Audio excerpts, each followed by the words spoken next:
Sapagkat ang Diyos ang lahat-lahat sa atin. Amen. Praise the Lord. Ang ating Diyos ay sapat at higit. Amen. Siya ang ating Diyos na tapat at kailanman sa atin. Hindi nagkukulang at hindi tayo pinapabayaan at tapat sa kanyang mga pangako. At sa mga oras sa ito, patuloy tayo sumama sa ating Panginoon. Sige po mga kapatid, malayang itaas ang ating mga kamay sa ating Diyos. Tanda ng pagsuko sa ating Panginoon. Tanda na wala tayong magagawa kung tayo hiwalay sa ating Diyos. Hayaan po natin yung banal na Espiritu ng ating Panginoon ang patuloy na kumilos at manahan sa ating mga buhay. Dahil ang ating Diyos, hallelujah, napakabuti ng ating Panginoon. Kaya sa mga pagkakataong itong pagtitipon, ibigay po natin ang the best para sa ating Panginoon. Sapagkat ang ating Diyos ay hindi nagbabago at hindi nagmamaliw sa kanyang pagmamahal sa bawat isa atin.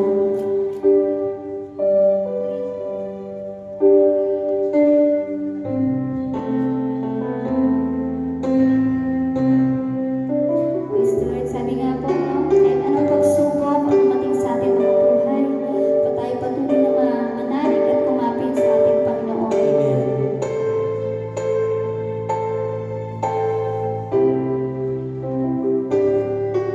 Praise the Lord. Pagpupurihin ka, Jesus.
Panginoon, pangalan mo lamang ang itataas. Luluwalhatian ka ngayon at kailanman. Anumang pagsubok ang dumating, wala kaming ibang mahihiling. Ikaw lamang sapat na sa akin. Pangahawakan ng mga pangako mo sa akin. Manalig ka lang, lumapit ka lang sa kanyang mga kamay. Ay huwag kang bibitaw, magliliwanag muli, dilim ang langit, at sa iyong buhay ang pag-asa'y iibigin. Manalig ka lang, kumapit ka lang sa kanyang mga kamay.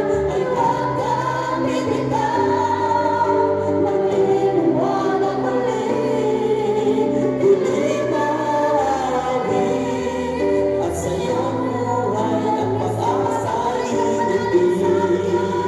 Manalig ka lang, kumapit ka lang sa kanyang mga kamay. Ay huwag kang bibitaw, magliliwanag muli, dilim ang langit, at sa iyong buhay ang pag-asa'y iibigin. Tanging ikaw ang siyang nagbibigay sigla sa aking buhay. Lalang ka man sa piling mo, ako ay ligtas.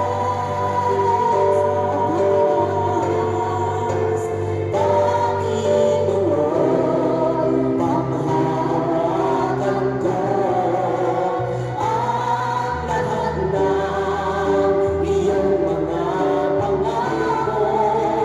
Ayaw ko na mawalay lang sa piling mo.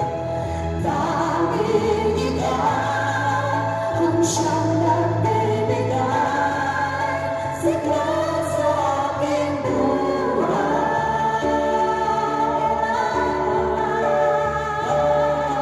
Kamay sa piling mo, ako ay ligtas. Panginoon, panghahawakan ko ang lahat ng iyong mga pangako. Ayaw ko na mawalay pa sa piling mo.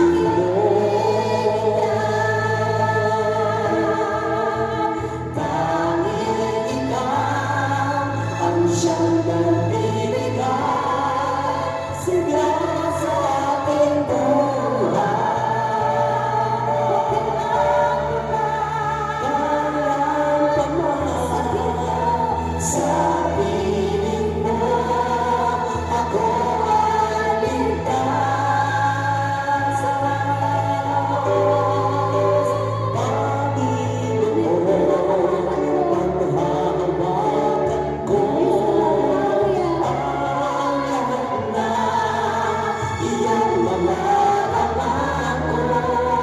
Ayaw ko na mawalay pa sa piling mo. Sayang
chosen generations.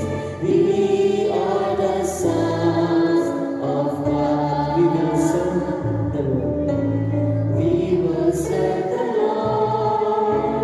Even the trials come, none can separate us from the love of God. We are more than conquerors. No one can defeat us. We are the chosen generations. We are the sons of God. We will serve the Lord. We will serve the Lord. As for me and my house, we will serve the Lord. We will serve the Lord. We will serve the Lord. As for me and my house, we will serve the Lord. We will serve the Lord. We will serve the Lord.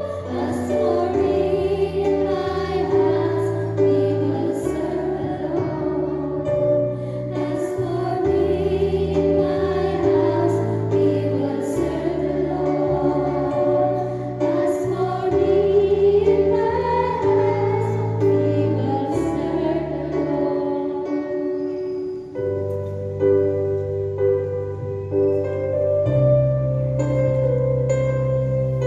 Sa ngala ng Ama, ng Anak, ng Espiritu Santo. Amen. Hallelujah, Lord God. Hallelujah, Jesus. We praise you. We glorify you, Lord God. We give thanks to you. Hallelujah, hallelujah, hallelujah. Ama namin Diyos, Diyos na makapangyarihan sa lahat. Diyos ang kahit na kailanman ay hindi nagbabago. Diyos ang kahit na kailanman ay hindi nagkukulang. Pinupuri ka namin, sinasamba ka namin. Itinataas namin yung dakilang pangalan, sinasamba ka namin sa Espiritu at katotohanan. Lord God, maraming salamat po Ama sa buhay na patuloy niyo pong ipinapahiram sa bawat isa sa amin. Salamat Panginoon sa maghapon na ito, Lord God, na sinamahan, kinabayan at iningatan mo po kami, Panginoon. Salamat at narito po kami muli upang kami po'y magsama-sama, upang kami po'y magnilay na yung banal na salita, Lord God.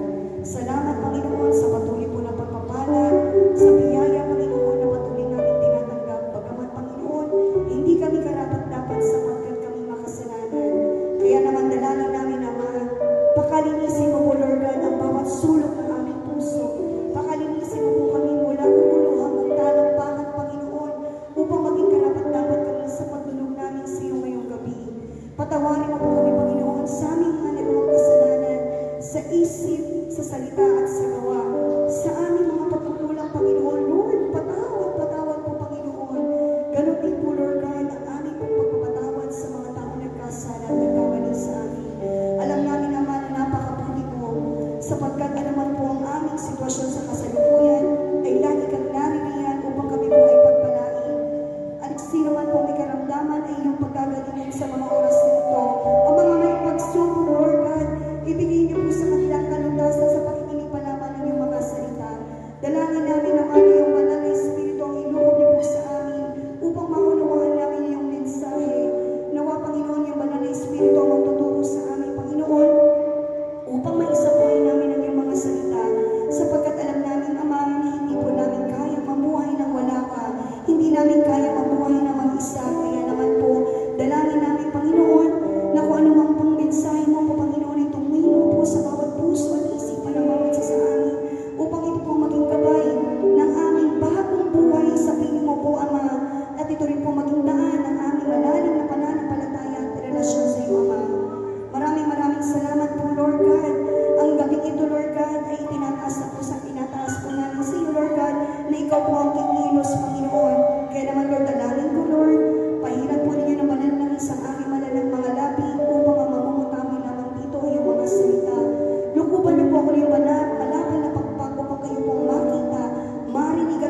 namin na kasama ka namin, Panginoon, na ikaw po ang kikilos sa mga oras nito, Lord God.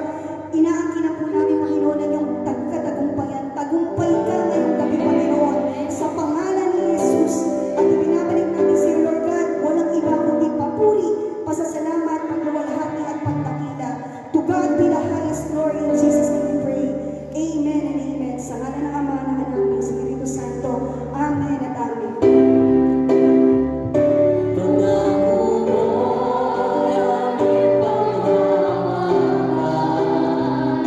Pangako mo ang tangi kong sandigan. Pangako mo'y tapat. Magpakailanman ako ay di iwan. Magpapabayaan man, pangako mo'y aming panghawakan. Pangako mo'y aming panghawakan. Pangako mo ang tangi kong sandigan.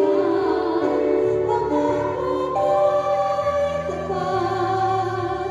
Magpakailanman ako ay di iwan. Magpakabayaan man, pangako mo'y aming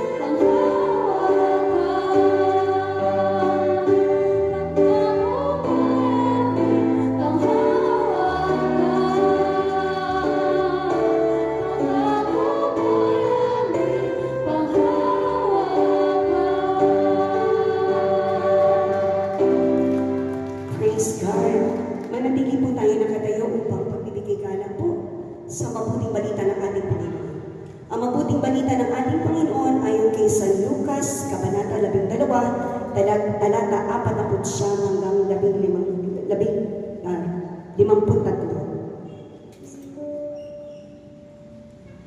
Naparito ako upang magdala ng apoy sa lupa at sana'y nagliliyab na ito.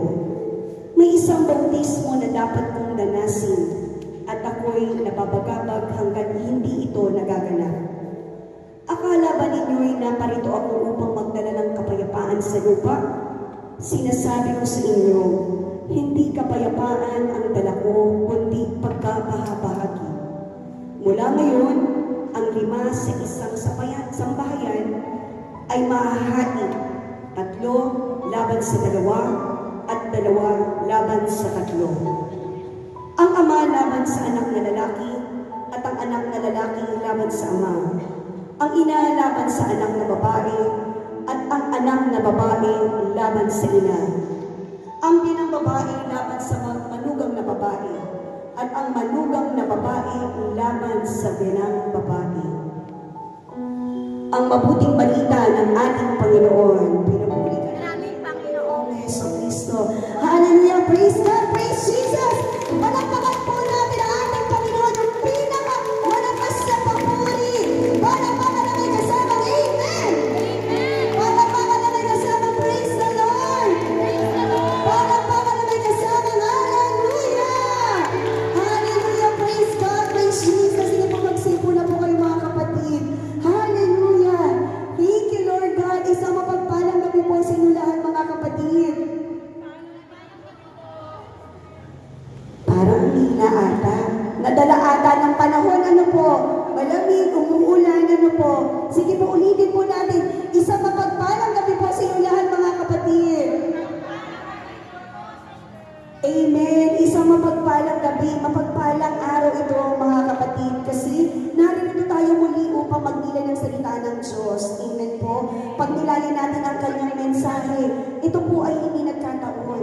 Ito po ay inadya ng ating Panginoon. Kasi alam na Lord na gusto natin katagpuin natin siya, kaya tayo narito. Amen po. Kaya tayo narito kasi lumalapit tayo sa ating Panginoon. Narito tayo kasi gusto natin matuto. Amen po. Kaya naman pagnilayan natin, ano po ba ang mensahe ng ating Panginoon? Ang mensahe po ng ating Panginoon, ito po yung gospel po sa darating po na linggo. Amen?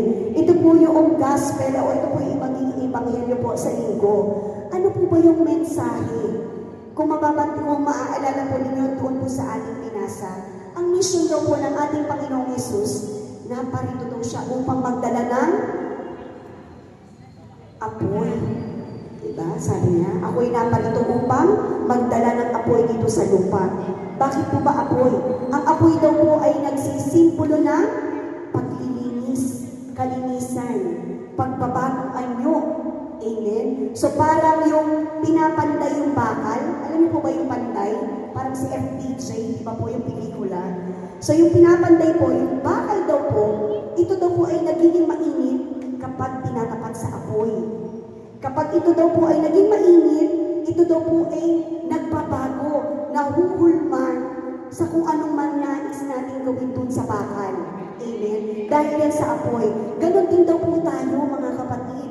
Tayo daw po yung apoy na dinala ng Panginoong Yesus, para tayo po ay linisin. Saan po ba? Linisin sa kasalanan. Amen? At tayo daw po ay ihuhulma for the better version of ourselves. Yung magandang bersyon ng sarili natin nang ayon sa kalooban ng ating Panginoon. Amen? Pangalawang mission, anong sabi ni Lord? Hindi ako naparito upang magdala ng kapayapaan, kundi pagkabahabahagi. Ano kayang ibig sabihin? Ibig sabihin, pero mga kapatid, hindi ibig sabihin na hindi siya magdadala ng kapayapaan, kaguluhan ang dala niya. Hindi po. Sinasabi po ng ating Panginoon na ang ebanghelyo o ang salita ng Diyos, may mga tao po na hindi ito kayang tanggapin. May mga tao na hindi ito kayang paniwalaan. At dahil po doon, yun ang magiging dahilan ng pagkapahabagi. Amen. Amen po ba? Palakpakan po natin si Lord. Yan. So ngayon, para maganap po yung gusto ng ating Panginoon na tayo po ay malinis sa kasalanan at magkaroon ng bagong buhay, at kung dumating man yung panahon na tayo po ay magkakaroon ng bahagi dahil sa ating pinaniniwalaan, sa ating pinaninindigan, kailangan daw po natin ng matatag na pananampalataya sa Diyos. Amen. Kasi po pag dumating yung panahon na yan, kung hindi matatag ang pananampalataya natin, madadala tayo. Amen. Kung mahina ang kalooban natin, ano po bang sinabi pag matatag? Pag matatag daw po, ibig sabihin hindi na titinag. Diba po? Hindi na titinag. Tawag dito, hindi na titinag. Malakas. Amen. Matatag. Kahit anong mangyari, hindi matitibag. Amen. Ang bundok nga po ngayon, hindi na nga daw po natin pwede ikumpara ang pananampalataya sa bundok. Bakit? Kasi ang bundok ngayon, tinitibag na. Amen. Nagiging flat na. Amen. Dapat daw po mas matatag ang pananampalataya natin kaysa sa bundok. Amen. Ibig sabihin, kahit anong mangyari, kahit ano pa man ang dumating, matatag, hindi tayo matitinag, hindi magbabago kung ano yung pananampalataya na meron tayo. Amen.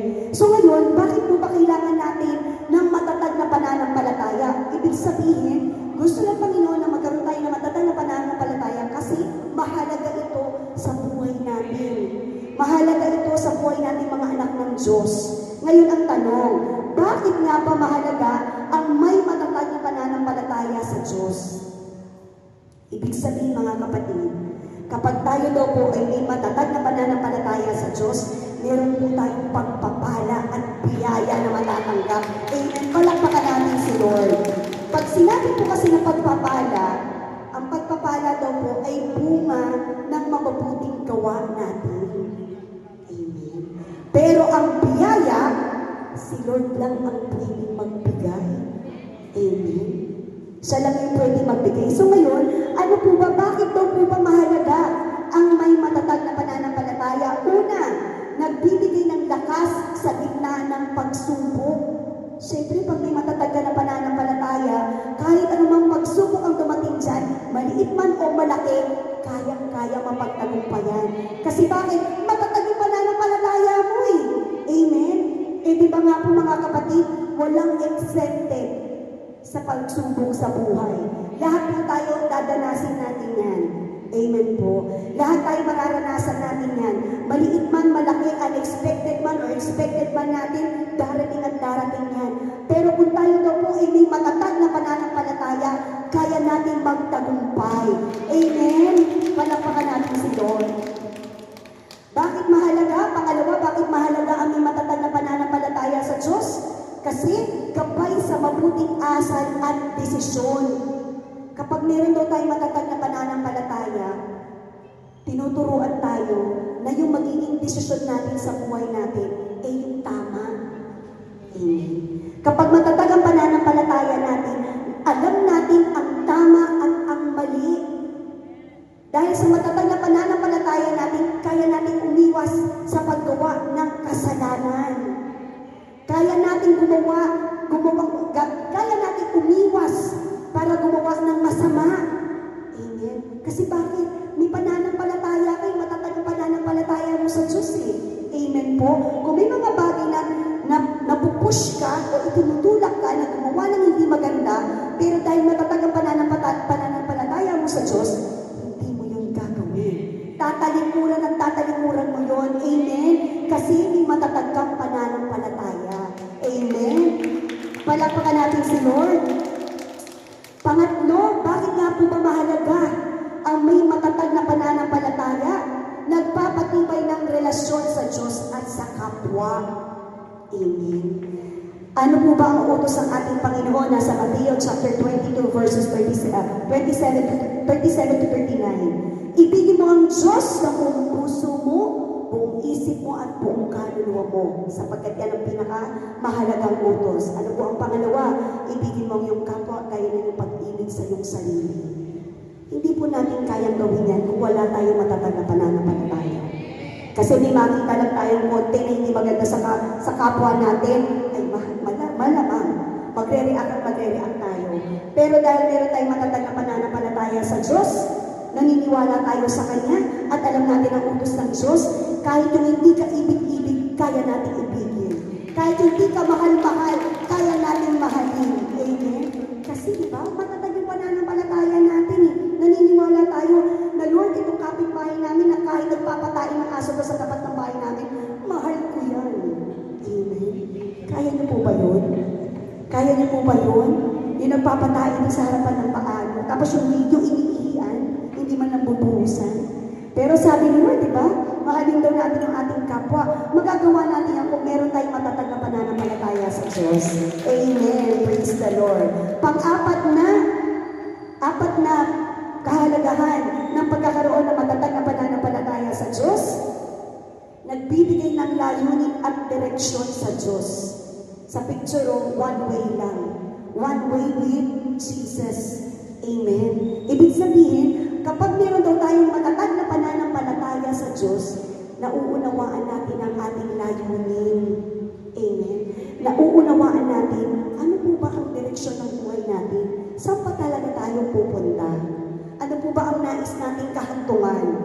Naniniwala ako na kaya tayo naririto ngayong gabi, dahil iisa lang po yung nais nating puntahan. Amen. Iisa lang po ba?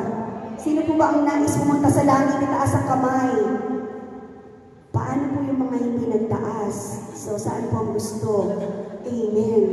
Amen. Kaya tayo naririto kasi gusto natin makarating sa langit. Amen.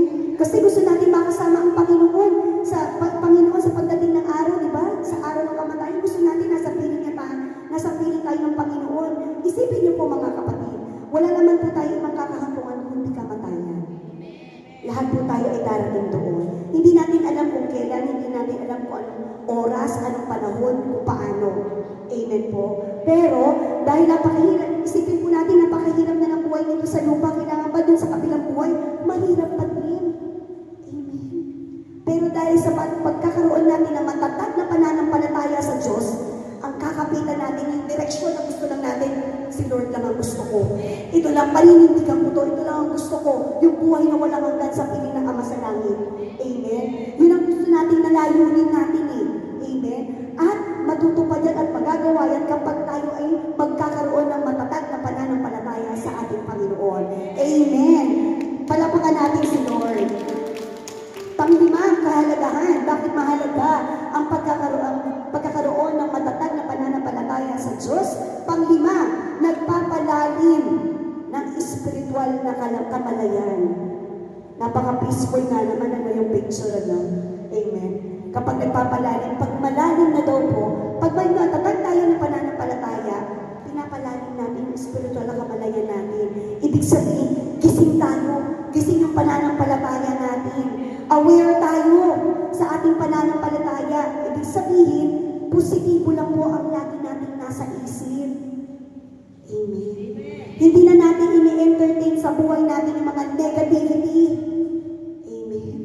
Ibig sabihin, may kamalayan na tayo, gising na tayo sa katotohanan.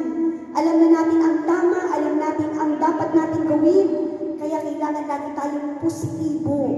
Ibig sabihin, lagi po tayong may pag-asa sa Diyos. Amen. Palakpakan naman po natin si Lord. Ngayon po, mga kapatid, itong mga pagpapala nito, itong mga biyaya na ito na ipikakalob sa atin ng ating Panginoon, kapag tayo daw makakamtan natin ito, mga ito, kapag tayo ay may matatag na pananampalataya sa Diyos. Ang tanong, ano po bang dapat natin gawin? Siyempre po, di ba, gusto natin nga matatag na pananampalataya.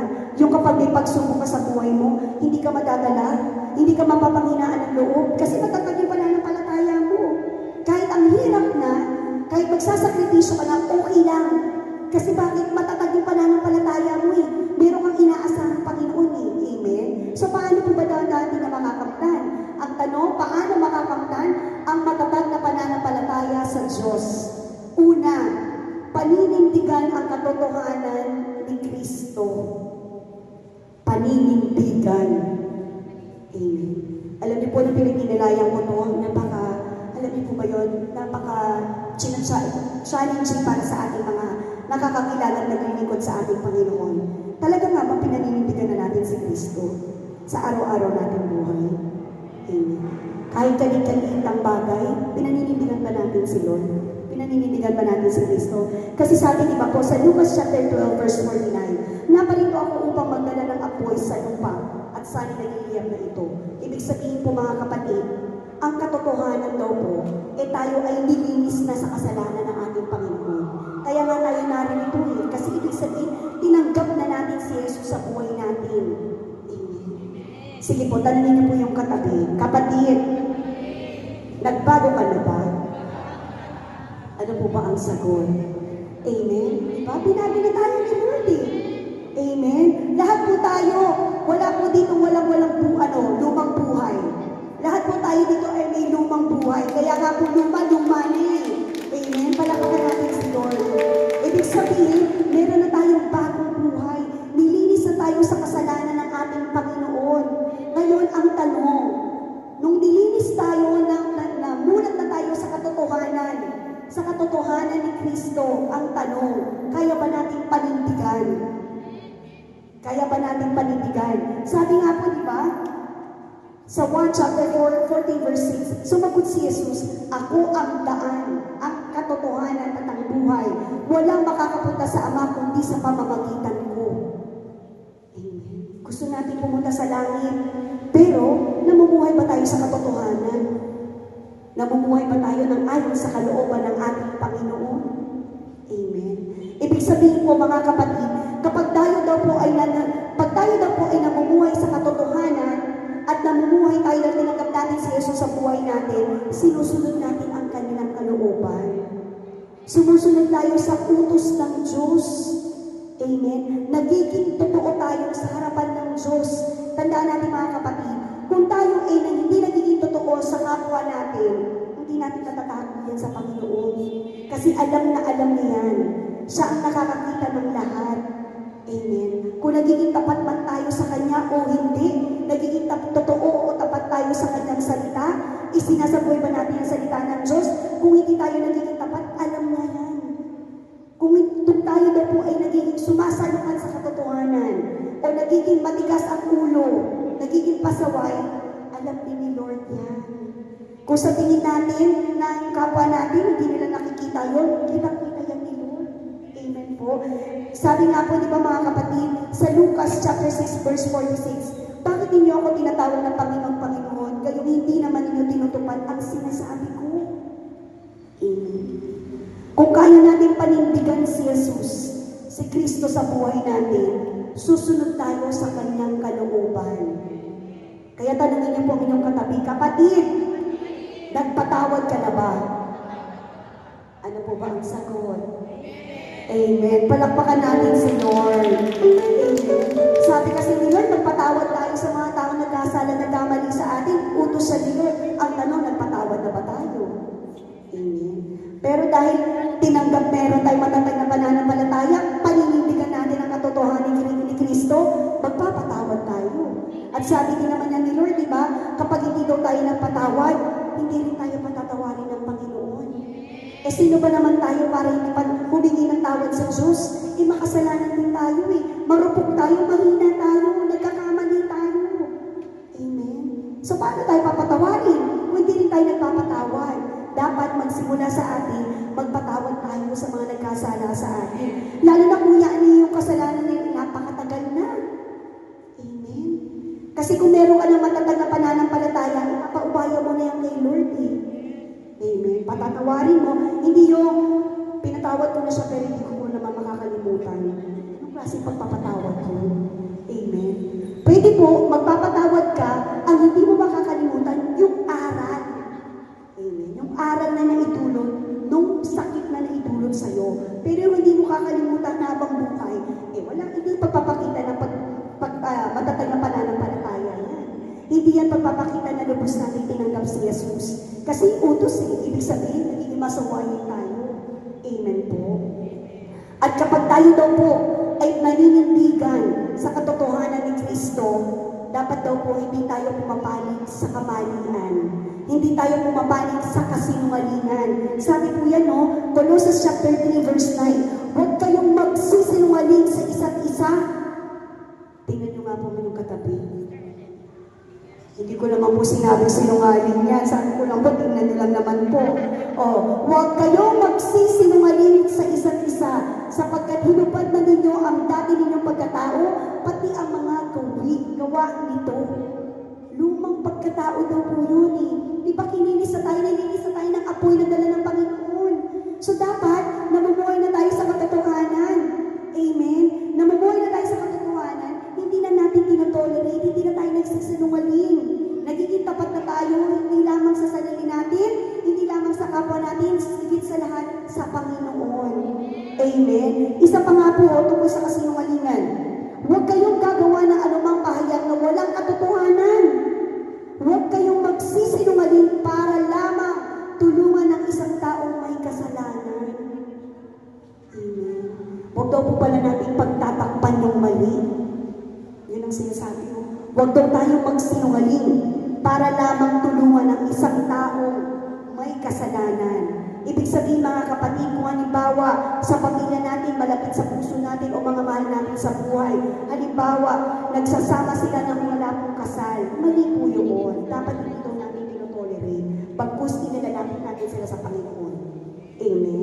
Kung meron po tayong kamag-anak o mahal sa buhay na may bisyo, amen. Bakit po ba naging kasalanan ang bisyo? Isipin po ninyo, imbis na ipagbibili ng pagkain, anong gagawin? Sigarilyo, bibili ng alak. Yung pagka nalasing, anong kakauntungan ng taong lasing? Away, gulo, kapahamakan. Amen?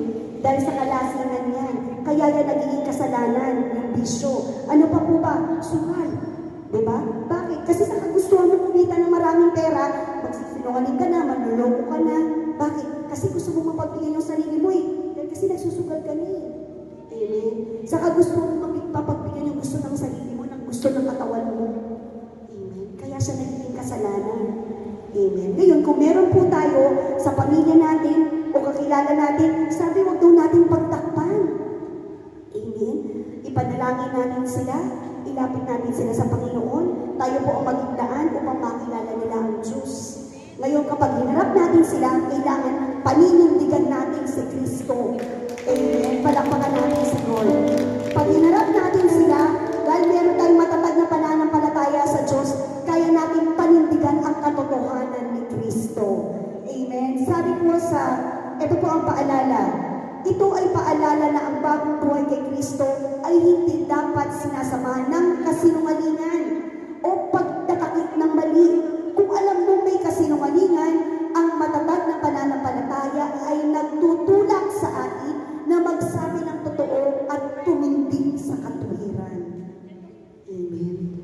Kasi pag may matatag ka ng pananampalataya, pag nakikita mong mali, makukonsensya ka eh. Amen. Dahil sa konsensya na yun, talagang masasabi mo ang katotohanan. Maipipilit mo ang katwiran. Maipipilit mo ang katotohanan sa Kanya. Amen. Kasi bakit? Alam mong mali yung ginagawa eh. At dahil din yan po sa pagmamahal natin sa kanila, kaya natin gagawin yan. Na tayo po ay magiging totoo at tapat sa kanila. Kasi totoo at tapat yung sinasampa natin eh. Amen. Ganon din po tayo. Nagiging totoo at tapat tayo sa Panginoon sa pamamagitan na magiging totoo at tapat tayo sa mga mahal natin o kapwa natin, yung mga tao na sa paligid natin. Amen. Pangalawa po na dapat natin upang makamtan ang matatag na pananampalataya sa Diyos. Pangalawa, pipiliin si Kristo higit sa lahat. Sabi po doon sa binasa natin, Lucas chapter 12 verse 51, hindi kapayapaan ang dala ko kundi pagkabahagi.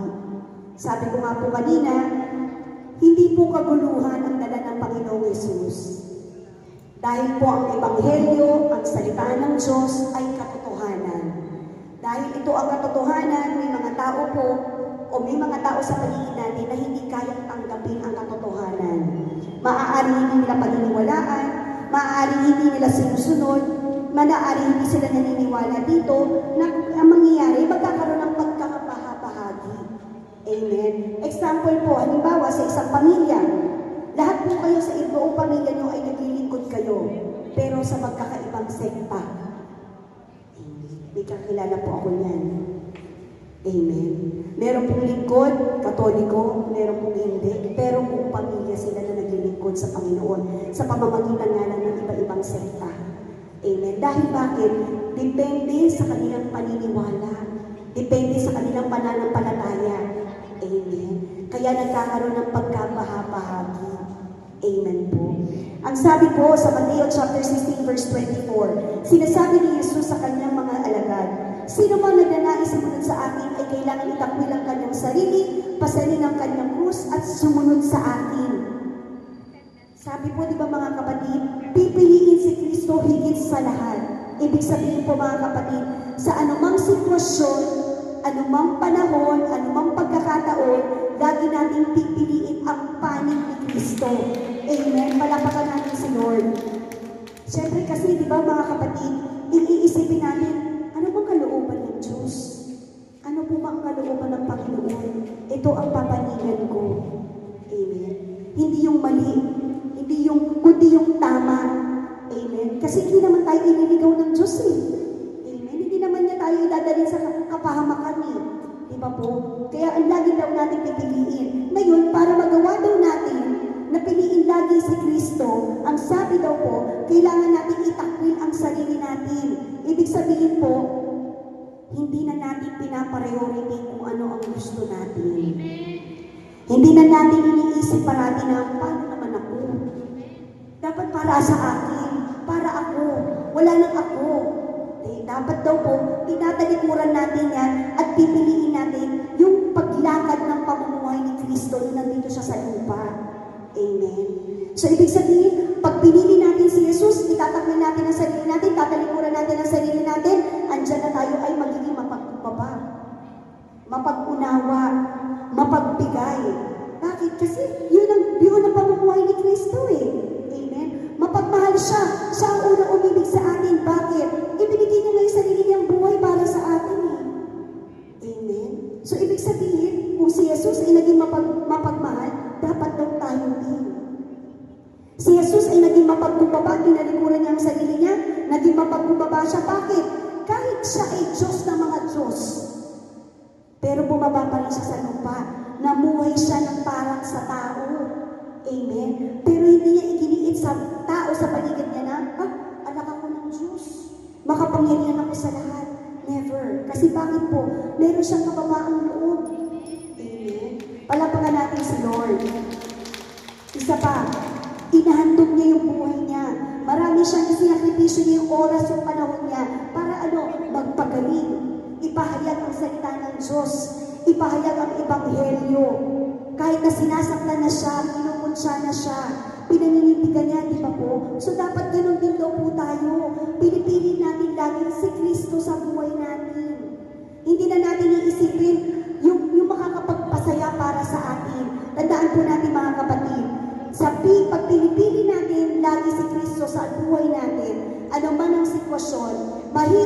yan, kailangan man natin magsakripisyo, sa dulo yan, kapayapaan at kagalakan ang ipagkakaloob sa atin yan.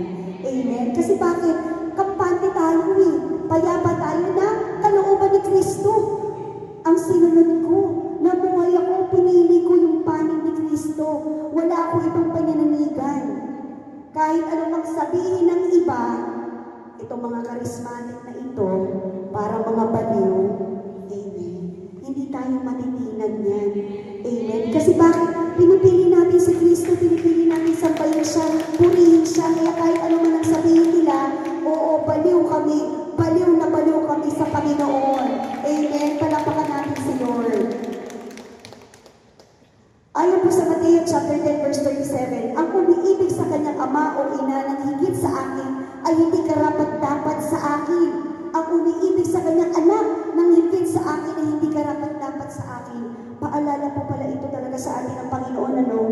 Na okay naman na po na mahalin natin ang pamilya natin, asawa natin, mga anak natin, pero hindi ito higit sa Diyos. Amen. Hindi naman daw po sinasabi na huwag mo silang ibigin, okay lang naman po. Ako din naman, mahal ko asawa ko, mahal ko pamilya ko. Pero dapat, mas higit ang Panginoon. Kaya natin magsakripisyo para sa Panginoon. Kung kaya natin magsakripisyo sa mga pamilya natin, sa mahal natin sa buhay, dapat daw, mas higit pa sa Diyos. Amen. Ito po, yung sakripisyo na binibigyan natin sa Diyos, ilang oras lang ba ito? 2 hours lang po ito. Pero yung sakripisyo ng pagpapadama ng pag-ibig ng Diyos para sa atin, buhay niya ang ibinigay niya. Amen. Tayo 2 hours lang. Inip na inip pa. Hindi naman natapos to si Sister Louie. Dal-dal dito. Amen. 2 oras na mapupuri, sasamba at magpapasalamat sa ating Panginoon. Sakripisyo po ito para sa ating Panginoon. Pero bakit? Kasi bakit? Tinatalikuran natin yung sarili natin, ibinibigay natin sa Panginoon. Naglilingkod tayo para sa Panginoon. Amen po. Dahil bakit? Dahil meron tayong matatag na pananampalataya. Kaya natin ibigay sa Kanya. Amen po. At marami po ko nakita dito na hindi na po late. Amen. On time na dumating. Pero late pa rin po kanina.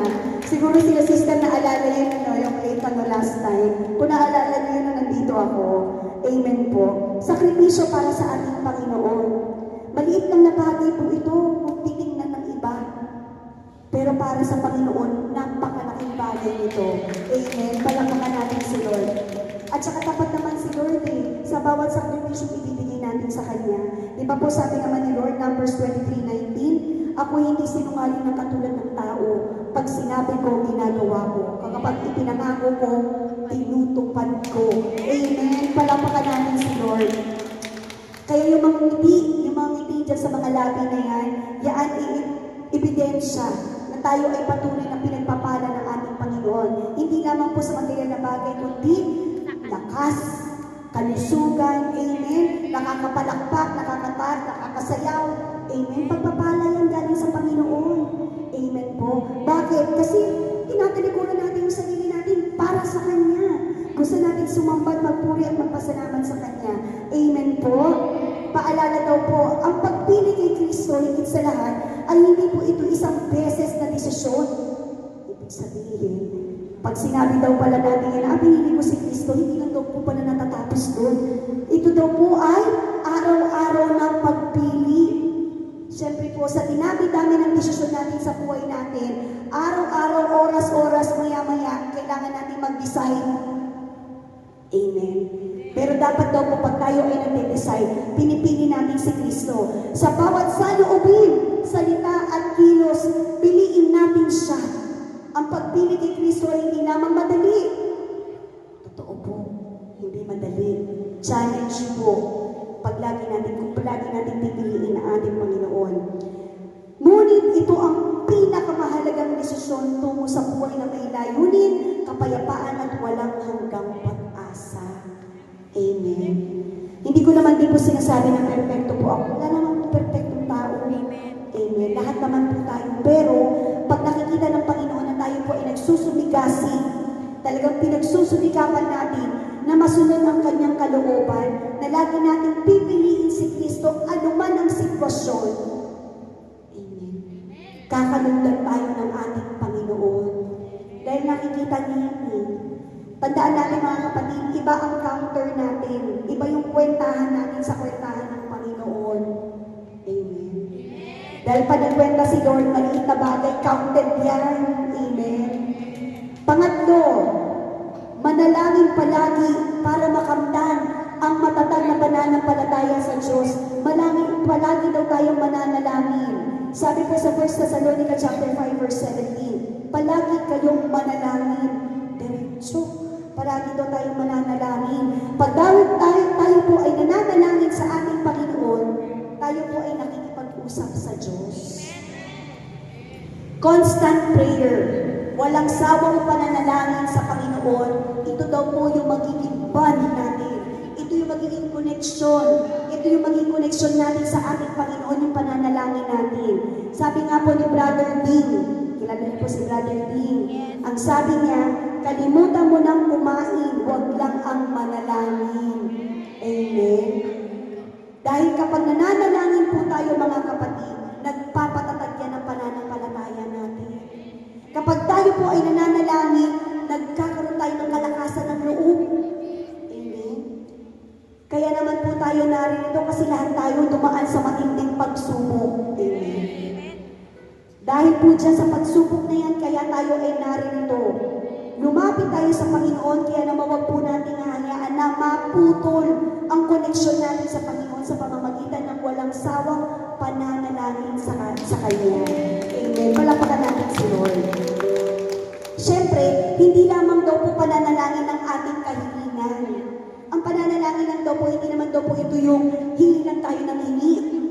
Ang pananalangin din daw po ay hingin natin na tayo po ay pagkalooban ng matatag na pananampalataya sa Diyos. At siyempre, magpasalamat kayo sa Diyos sa lahat ng pagkakataon sapagkat ito ay kalooban ng Diyos para sa inyong pakikipag-isa kay Kristo. Amen. Ibig sabihin po mga kapatid, yung pananalangin natin, isamahan po natin ang pasasalamat. Yung ginising tayo kaninang umaga, thank you Lord. Kasi bakit po, may mga tao tayo na kasabay natin natulog kagabi na hindi na sila nagising. Malamang po, inaayos sa sila lalamayan na ngayon. Amen. Pero sa kabutihan ng ating Panginoon, ginising niya pa rin tayo. Ibig sabihin, meron pang inilalaan na magaganda o mabubuting bagay ang Panginoon sa bawat sa atin. Kaya dapat natin ipinagsasalamat yan. Kung minsan niya, di ba, hindi pa natin hinihingi sa Panginoon, ibinibigay niya na. Amen. Lahat tayo, sino po dito ang hindi kumakain sa maghapon dahil walang kakain, itaas mo ang kamay. Ibig sabihin, kompleto. May almusal, may merienda, tanghalian, merienda, hapunan, may merienda, may pang Netflix pa. Ibig sabihin, busog na busog. Amen? Hindi pa natin hihingi sa Panginoon yan, binibigay niya na. Bakit? Kasi alam niya pangangailangan natin yan eh. Amen? Sino po ba dito? Ang iisa lang ang set ng damit. Pag uwi mamaya lalabahan para kinabukasan susuotin pa rin. Itaas ko ang kamay. Aba, nag-iisip si sister, ilang man terno ko doon sa bago. Ang pants ko doon, 10 eh. Amen? Ibig sabihin, hindi tayo pinababayaan ni Lord. Amen? Amen? Yung bawat pagkilos, yung bawat ibinibigay sa ating pagpapala ng Panginoon, ipagpasalamat natin sa Kanya. Amen? At yung pananalangin natin mga kapatid, yan po ang patuloy na magiging koneksyon natin sa Diyos. Amen. Di ba po kapag tayo po katulad yan, sino po dito yung mga magulang, itaas po ang kamay. May mga anak po kayo, di ba? Kapag yung mga anak ninyo, nagkukwento sa inyo, di ba tuwan-tuwa po kayo?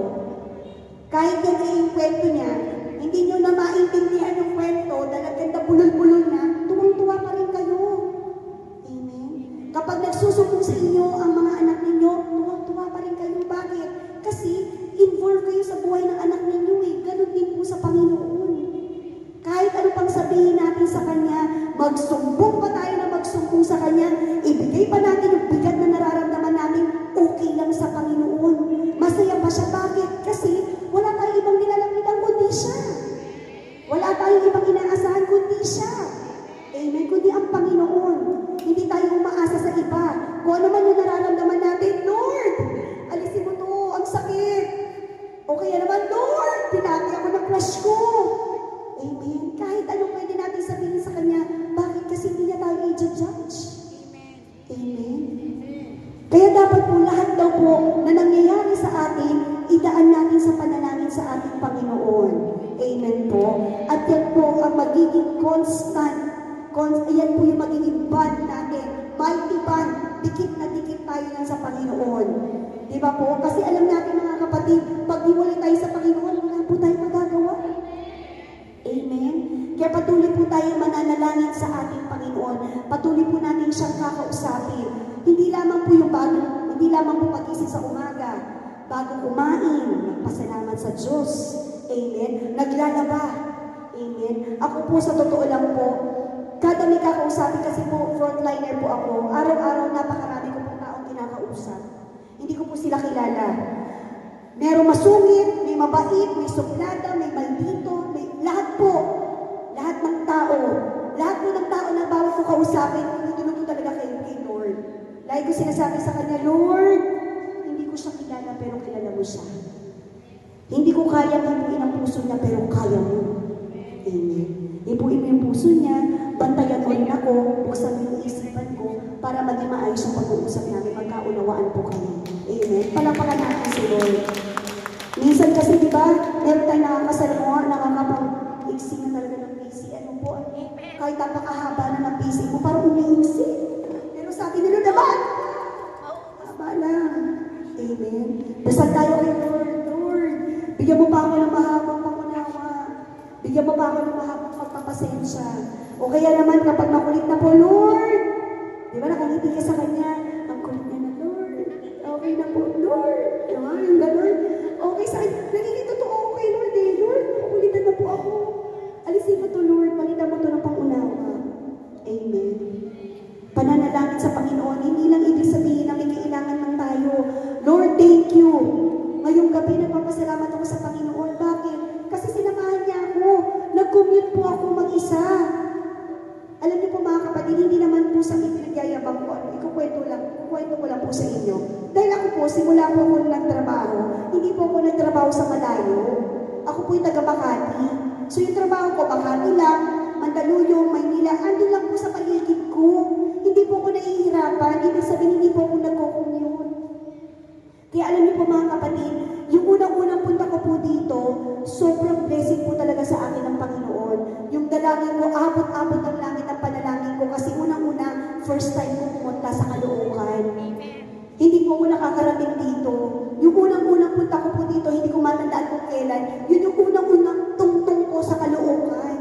At hindi po ako nagko-commute. Kaya ang sagot ko nga kay Lord, ang panalangin ko kay Lord, Lord, gusto kong maglingkod sa'yo. Samahan mo po ako. Hindi ko alam yung pupuntahan ko. Kaya Lord, ang dalangin ko, dalhin mo ako sa tamang tao pag nagtanong po ako. Ituro mo sa akin kung saan yung mata ko para makita ko yung tamang direksyon. Amen. Sa kabutihan ni Lord, bawat tanong ko, saan po yung sakayan papuntang ano? Amen. Sinasagot ko, ay doon po. Tapat naman po si Lord eh, sa pangako niya. Nakarating po ako dito noon. Nag-commute lang po ako. Ngayon po, nung una pa kasi naman, pa po ako ni Sister Days, nakita pa kami sa SM Fairview. Pero ngayon po, wala na po akong kasama. Ako na lang po mag-isa. Amen. Kaya ko na po. Kasi bakit? Kasama ko si Lord eh. Amen. Kasi yung desire ng puso ko, gusto kong maglingkod sa Kanya eh. Amen. Kahit yan po, para po doon sa kaalaman ng iba, ako po ay taga Makati. Pagka ahali po ako dito, ako po ay nagagaling sa trabaho. Nag-undertime po ako. So, nag-umaalis po ako sa opisina na mas maaga. Sa Mandaluyong po ako nagagaling. So, kanina po, umalis ako ng alas 2. Dumating po ako sa SM Fairview, mag-aalas 5. Hallelujah. Amen. Pero okay lang po. Bakit? Kasi nilibang naman ako ni Lord sa pamamagitan ng pananalangin, nag-praise and worship. Di ba po? Alam ko naman na sinasamahan at ginagabayan niya ako. May nakita pa nga po kami mga bahama dyan. Okay lang. Nakakarating pa rin naman ako. Amen. Palapakan natin si Lord. Kahit alam ko po ito ay isa sa mga city ng baha, hindi naman po ko natakot. Kasi alam ko, sasamahan at gagabayan ako ng ating Panginoon. Sa pamamagitan niya na ano po, walang sawang pananalangin sa Kanya. Amen. Tapat naman po si Lord sa kanyang panalangin, di ba po? Sa ating mga panalangin, kapag sinabi naman niya gagabayan at iingatan niya tayo. Pasalamat kay Lord, iningatan niya tayo sa maghapon ito. May mga kapatid tayo nasa loob ng bahay nila, namatay. Bakit po? Bumagsak ang eroplano. Amen.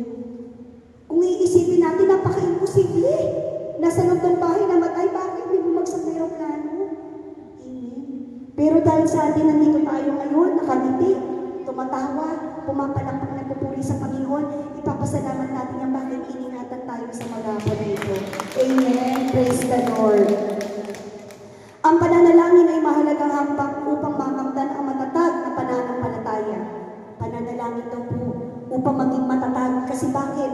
Kasi yung pananalangin natin, binibigyan tayo ng lakas ng loob niyan para maging matatag yung pananampalataya natin. Nagbibigay ng kapayapaan. Amen, di ba po? Kapag may mabigat tayo nararamdaman, iiyak mo kay Lord, afterwards, anong meron? Hindi ka ginawaan na, payapa ka na. Kasi bakit? Kasi ibinigay mo na kay Lord Alam mo siya na yung ikilos Amen? Sa gitna ng anumang sitwasyon, may kapayapaan sa anumang sitwasyon. Nagpapatibay ng pananampalataya at nagpapalalim ng ugnayan sa Diyos. Connection po natin yan. Wireless connection natin sa ating Panginoon, ang ating panalangin sa Kanya. Pang-apat po, para makamtan ang matatag na pananampalataya sa Diyos, pag-aaral ng salita ng Diyos. Sabi po sa 2 Timothy, 2 Timoteo, chapter 3, verse 16, ang lahat ng kasulatan ay kinasiyahan ng Diyos at kapaki-pakinabang sa pagtuturo ng katotohanan, sa pagsaway sa kamalian, sa pagtutuwid sa libong gawain, at sa pagsasanay para sa matuwid na pamumuhay. Ibig sabihin mga kapatid, kapag tayo po ay nakikinig ng salita ng Diyos, kapag tayo po ay nag-aaral sa pamamagitan ng pakikinig at pagbabasa ng salita ng Diyos, tayo naman po ang kinakausap ng ating Panginoon. Kung ang panalangin tayo kumakausap sa Kanya, ang salita ng Diyos na naman ang nangungusap sa atin. Sa pamamagitan ng salita ng Diyos, ibinibigay niya ang kanyang mensahe katulad ngayong gabi. Amen. Ibig sabihin may mensahe siya. So ano po ba yun? Dahil bakit? Dahil daw po ang kasulatan o ang salita ng Diyos, yaan daw po ang manual ng buhay natin. Yaan ang gabay ng buhay natin.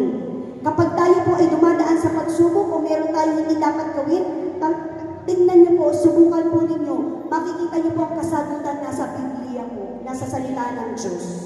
Amen. Kapag lalo na po yung mayroon na confuse tayo, yung mga tipong mahirap magdesisyon, magkonsulta tayo sa Panginoon. Tingnan natin yung ating manual ng buhay natin. Para di ba po pag bumili tayo ng appliances, halimbawa bumili tayo ng microwave oven, di ba po meron yung manual? Ngayon, nagsalang ka ng styrofoam. Ano po mangyayari doon sa microwave? Sasabog, di ba po? Bakit? Kasi yung sabi dun sa manual, huwag kang magsasalang ng styrofoam. Nagsalang ka, di sasabog ang microwave. Amen? Kasi hindi mo pinasa yung manual Ganon din po tayo mga kapatid. Pag hindi natin pinasa yung manual ng buhay natin, ano po kaya mangyayari sa atin? Sasabog din po tayo. Kaya po tayo nagkaroon ng lumang buhay Amen. Kaya tayo naligaw-ligaw ng landas. Kaya tayo nakaranas ng mga hindi mga gandang karanasan. Naka-experience tayo o kaya may mga nangyari sa buhay natin na kung iisipin natin ngayon, parang nakakaiyan isipin, di ba po? Na mga pinagkagagawa natin sa buhay natin. Amen. Bakit? Kasi wala tayo sa Panginoon noon Kasi hindi tayo nagbabasa ng salita ng Diyos. Hindi tayo nag-aaral ng salita ng Diyos. Hindi tayo nagbabasa ng Biblia. Amen. Kamusta naman po kaya ang mga Biblia ninyo sa bahay ninyo? Nabubuklat po ba yung mga Biblia? Sino po yung may mga Biblia sa bahay, taas ang kamay? Kukunti lang po. Ibig sabihin po, it's about time mga kapatid. Amen. Kung kalooban ni Lord, Brother Angelo, mabibigyan sila ng Biblia, ano po? Diba? Yung may mga Biblia po ba, binubuksan naman po ba? O baka mamaya kailangan na ng, diba? Pagpagan na po, dahil bakit? Kaya nang tumayo mag-isa dahil sa alikabok. Buklat-buklatin po natin mga kapatid. Pero ngayon mga kapatid, high-tech naman na po ngayon. Pwede naman na po Biblia doon sa cellphone, mga Bible app po. Naalala ko nga po si Ninong Ding, Brother Ding po, sabi niya, dati daw po, nagdadala siya lagi Bible. Ngayon daw, ipinahintulot naman ng Panginoon yung teknolohiya. Meron na pong mga Bible apps. Imbis na daw dati, ang dala niya ay shop na Bible. Ngayon po, isa na lang, cellphone na lang. Kasi lahat po ng version, maraming version, naka-download po sa cellphone niya. Amen. Ibig sabihin, ibig sabihin mo yung shop na Bible, ahayo ka, yung cellphone na lang po. pwede po tayong mag-download. At pwede po natin gamitin yung mga AI. Si Gemini, yan. Sino pa ba? Yung mga AI. Pwede tayong magtanong. Halimbawa, meron tayong pinagdadaanan, ano bang dapat kong gawin? Tapos lagyan po Bible verse. Lalabas po anong Bible verse po doon. At yun po, gagabayan po kayo noon. Ituturo po yung tamang landas. Pero huwag po natin kalimutan na bago po tayo magbasa ng Biblia, kailangan po natin manalangin. Ganun din naman po yung ginagawa natin ngayon.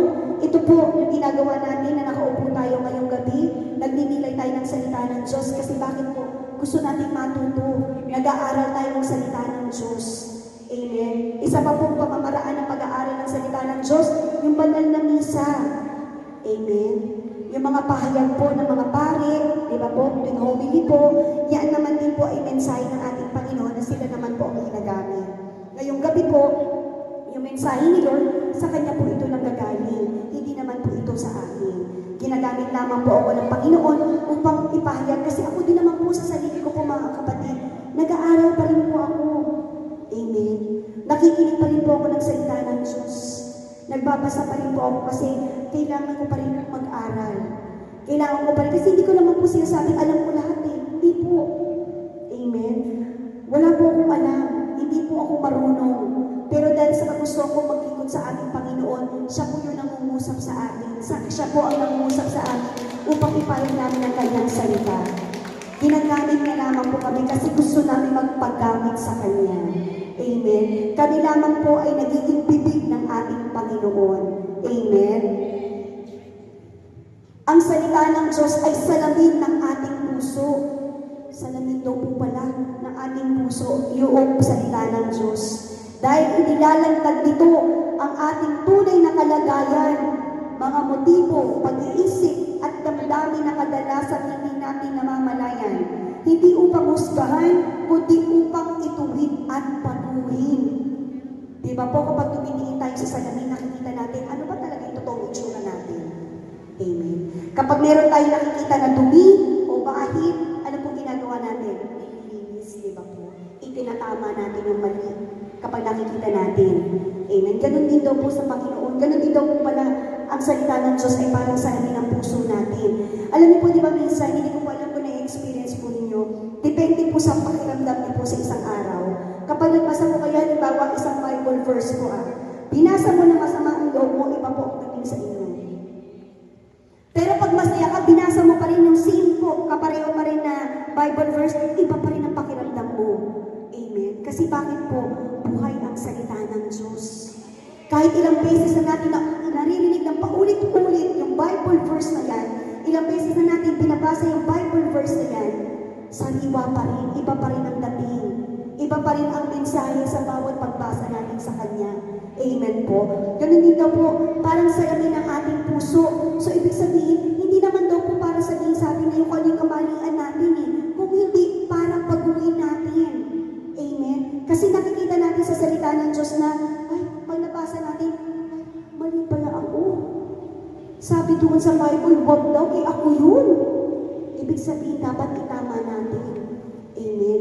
Kaya siya ang nagiging salamin ng puso natin, yung salita ng Diyos. Amen.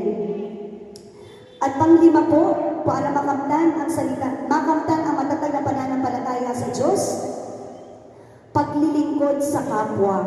Santiago chapter 2 verse 26, patay ang katawang walang espiritu, gayon din naman, patay ang pananampalataya walang kasamang gawa. Ibig sabihin po mga kapatid, kung meron tayong matatag na pananampalataya sa Diyos, kailangan daw po natin naglilingkod. Alam ko po kaya tayo narito kasi naglilingkod tayo sa Panginoon. Nauunawaan natin na kailangan natin maglingkod. Maglingkod sa pamamagitan ng pagbibigay sa kapwa natin, pagbibigay lalo din sa mga nangangailangan, paglilingkod na para sa Diyos, hindi para sa sarili natin. Amen. Hindi tayo naglilingkod para sa head servant. Hindi tayo naglilingkod para sa pare. Hindi tayo naglilingkod para kay mayor. Hindi tayo naglilingkod para kay kapitan. Kundi naglilingkod tayo para sa Diyos. Amen. Palakpakan natin si Lord. Kasi sinabi naman po yan ni Lord, tayo ay nilikha niya para sa Kanya. Wala namang pong iba. Amen. Kaya yung bawat paglilingkod natin, Lord, para sa iyo to. Naglilingkod ako kasi bakit? Para makilala ka. Maglilingkod ako kasi bakit? Para makilala ka nila, para pasalamatan ka rin nila, para papurihan ka rin nila, katulad ng ginagawa natin. Amen. Katulad niya kapag tayo po ay nagbigay sa kapwa natin, lalo yung mas nangangailangan, anong sasabihin ng pinagbigyan natin? Thank you, Lord. Amen.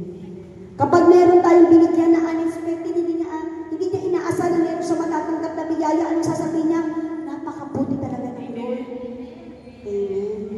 Yung bawat ginagawa natin, yung bawat sinasabi natin, yung bawat paglilingkod natin, ay para sa Panginoon. Amen. Hindi yung para tayong maging masaya. Hindi yung para tayong ang purihin. Hindi yung para tayong ang maging sikat. Tandaan po namin sa bawat paglilingkod natin, dapat siya lang ang sikat, ang Diyos. Amen. Hindi tayo. Amen po. Sa bawat paglilingkod natin, hindi yung iisipin natin ay gagawin ko to. Kasi nandyan yung nakikita ko ni Brother Angelo para purihin ako. Dapat hindi daw po ganun. Amen. May nakakakita man o wala, magpapatuloy tayo sa paglilingkod sa Panginoon. Kasi po, hindi man nakikita ng tao, nakikita ng Diyos. Hindi man nararamdaman ng tao, damang-daman ng Diyos. Amen. Kaya yung bawat paglilingkod natin, ialin natin sa Kanya. Amen. Dahil sa paglilingkod naman po natin, di ba, sabi nga po, di ba, hindi po nasasayang yung ating pagpapagal sa paglilingkod sa Kanya. Amen. Ang paglilingkod sa kapwa ay isang buhay na pagsasabuhay ng pananampalataya. Ito'y patunay ng ating pagmamahal sa Diyos at sa kapwa, gaya ng utos ni Kristo. Kapag tayo tumutulong, nagmamalasakit, naglilingkod ng ikababaang loob, pinatutunayan natin na ang ating pananampalataya ay buhay, aktibo at may bunga. Ibig sabihin mga kapatid, hindi lamang po sa pagbibigay, ibig sabihin yung pagpapaubaya, pagpaparaya. Amen. Kapag ikaw ay busog ka naman, may natira pa, ibigay mo dun sa mas nangangailangan. Amen. Alam niyo po mga kapatid, sabi nga po ni Ninong Ding, naaalala ko sa kanya, in-example niya ng paglilingkod. Yung sa jeep po, di ba sasabihin, bayad po, kapag yun pala ay kinuha mo at makarating sa driver, naglingkod ka na. Pag inabot mo yan makarating doon sa jeep, naglingkod ka na. Bakit? Naging pagpapala ka sa kanila. Pagpapala na makarating yung bayad doon sa driver. Paglilingkod daw yun sa Panginoon. Pagpapaubaya ka, perasong oras na, pero naglingkod ka na pala. Kaya sabi niya, gusto niya doon lagi nakapwesto sa gitna. Kasi para siya yung nag-aabot. Ibig sabihin, kung isang oras siya nasa jeep, isang oras siya nakapaglingkod sa Panginoon. Amen. Isa pa pong pagpapaubaya, alam niyo po, recently na po na-experience ko po. Pauwi na po ako, pasakay po ako ng jeep. Ngayon po, pagsakay ko ng jeep, wala naman pong pila, waiting area lang po. Habang ako nag-aantay, may dumating po 2 babae. Tapos sakto po may humintong jeep sa harapan namin. So syempre, nagkakita kami 3. Paglapit namin, may bumaba ang 2. Sabi nung 2 na dumating, tamang-tama, kasya tayong 2. Sabi niya gano'n. Di ibig sabihin, sige po, pinaubaya ko na sa kanila, sige po, sakay na po kayo. So umatras na ako, sumakay na sila.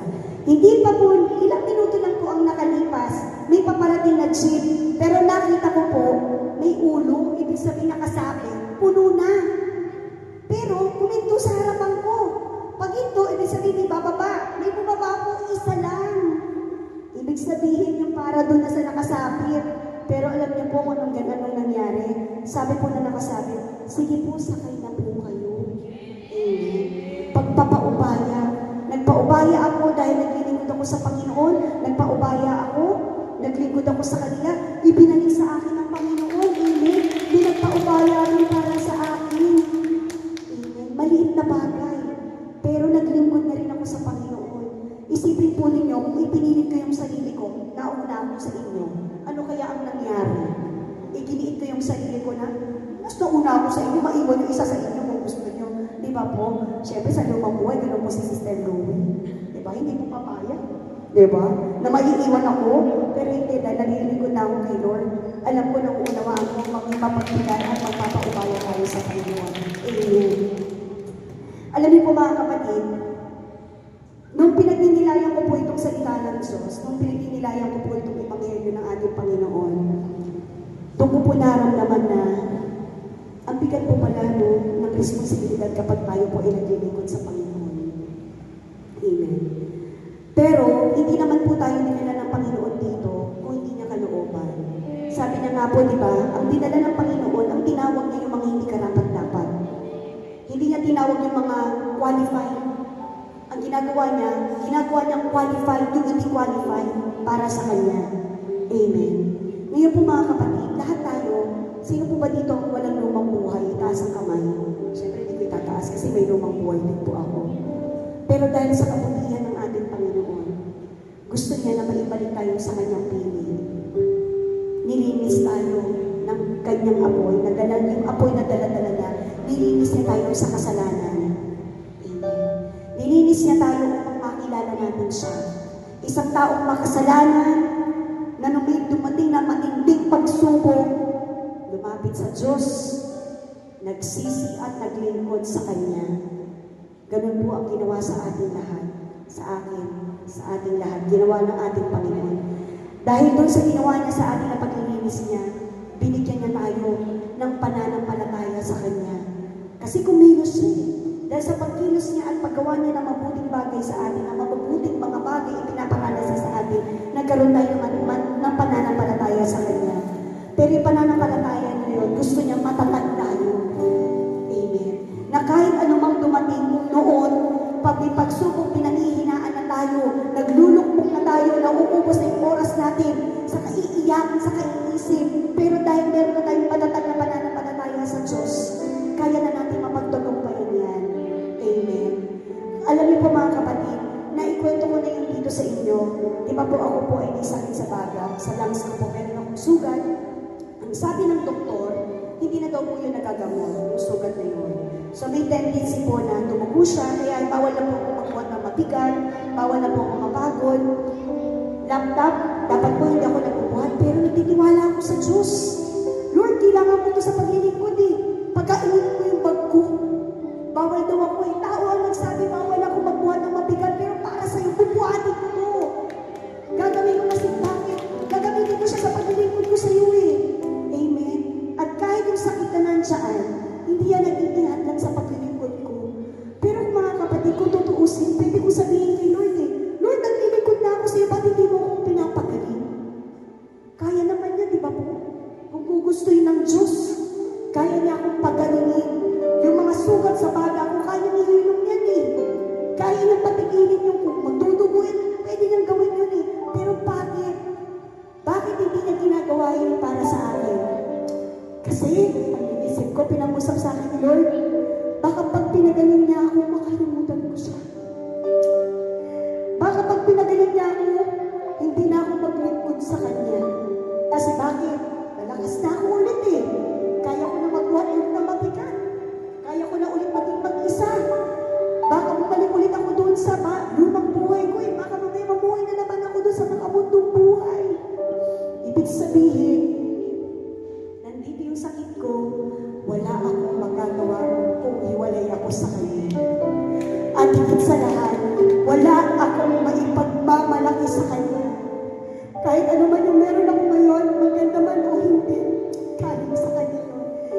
Kaya mga kapatid, yung paglilingkod natin sa Panginoon, huwag po tayong magsasawa, huwag po tayong bibitaw. Kung ano man ibigay sa atin, pagsubok, karamdaman man yan, huwag po natin gawin hadlang yan. Lumulog tayo sa Panginoon. Hingin natin yung tulong ng ating Panginoon na magkaroon tayo ng matatag na pananampalataya sa Kanya. Para kahit ano man ang mangyari, ano man yung sitwasyon natin, magtayo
Praise the Lord.